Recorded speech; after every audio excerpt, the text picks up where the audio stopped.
Ssentebe w'akakiiko k'ebyenguudo mu Paalamenti Inginiya Ronald Balimwezo ng'ali wamu ne bayinginiya ba KCCS akomeya wa Kampala Central Haji Salim Uhuru bakedde kulambula nguudo mu Kampala Central okulaba embeera mwe ziri. Okulambula enguudo zino kiddiridde abatuuze b'omu Kisenyi ne Kamwokya okwekubira enduulu eri Mmeeya Uhuru olw'ebinnya n'enfuufu ebisuse ekiviiriddeko n'okufuna obubenje. Wabula Balimwezo kimbuuseeko okulaba ng'enguudo ezaddabirizibwa ate okulaba nga zonna zibomose. We are part of it, but we have not been worked on.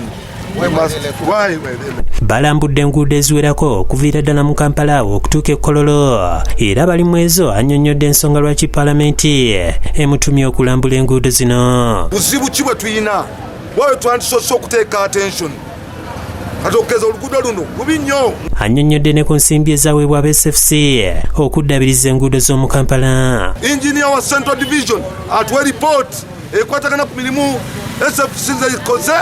Mmeeya Uhuru asabye enguudo zonna eziri mu mbeera embi okuddabirizibwa mu Kampala. Gavumenti yo ekiteeke mu nkola, so tubanja gavumenti enguudo bbiri kusooka ya Kamwokya n'eya mu Kisenyi.